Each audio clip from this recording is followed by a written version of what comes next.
in churches. Every church had a Bible like this. Every Christian family had a Bible like this, and they put their family genealogy, the weddings, and baptisms and burials. It was all put inside the Bible, and you passed it down generation to generation. This particular Bible was published in 1905. Now, the reason I brought it out is that I want to show a map that's in this Bible. Now, mind you, the Scofield Bible was not published until 1913. Right. And I have in my office an original 1913 Scofield, which was the introduction of the Zionist Masonic heresies about a future state of Israel and separating the church from Israel and all that rapture stuff. That's where it came from.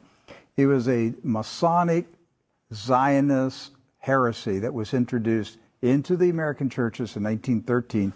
This is a 1905 Bible. Pre-Scofield. Pre-Scofield, with no Scofield notes in it. So, you open it up, and this is on page 13. I mean, this thing's big. I want to show you. Here is a map of the Holy Land. And it says, what? Oh, Palestine of the Holy Land. They misspelled Israel. No. Palestine. Palestine. Huh. And all these Christian Zionists that tell me, Rick, there's never been a Palestine. All right, so here's a still. There it is. Let's zoom in and show you here. Yeah. So, yeah, you hear these people like John Hagee, there's never been a Palestine. Well, look at this Bible map from 1905. And most Bibles Yes. from then had a map of Palestine. And Palestine is in the Bible itself, in the Old Testament. So we're showing you this just because I'm trying to break through the propaganda, the confusion, the lies that the Zionists have implanted in millions of minds of Christians in America, and told them there's never been a place called Palestine. But I have a map, Rick. Right there it is. So, with that in mind, do you know who lived in Palestine? Palestinians? Palestinians. I got that one right. Palestinians. And Palestinians were Jewish, Christian, And Muslim. and Muslim. Right. They weren't a particular faith. They were citizens of a particular country. Palestine. Palestine. They were all Palestinians. Yes. Jesus was a Palestinian. Look at this. Okay? So Israel has never meant a political country. It's always meant the people of God. Yes. The called out ecclesia, the people of God. That's what Israel means. It's not a political country. With that in mind, we're going to show you some of the scenes of the violence that's taking place in Palestine this week, because here's what's happened following the 1917 Jewish Bolshevik Revolution in Russia, where the Jewish Bolsheviks went in and slaughtered the Romanov families in a satanic ritual, imposed communism on Russia, killed hundreds of thousands, literally millions of Christians, hundreds of thousands of Christian Orthodox pastors, and burned their churches, and just a horrible attack on the Russian church in 1917 and afterwards.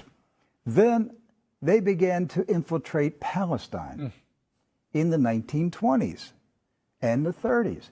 In the 1930s, there was a congressman in Texas, Lyndon B. Johnson, and he was smuggling guns and rockets and grenades from Texas to Palestine, putting them in the hands of the Jewish communist terrorists that were infiltrating Palestine. There was no Israel, no state of Israel. It was Palestine. And they crow about that. That's not a conspiracy theory. That's right from the Lyndon B. Johnson Library. The crates were called. They were marked Texas grapefruits. The grenades, they were shipped as Texas grapefruits. The same grapefruits that blew up the King David Hotel. Right. So the 1920s, the 30s, and into the 40s, the European Ashkenazis invaded Palestine, infiltrated. The Arabs, Christian, Muslim, and Jewish, all Palestinians, were alarmed by the arrival of the communist Ashkenazis from Europe. The so-called Jewish settlers were killing.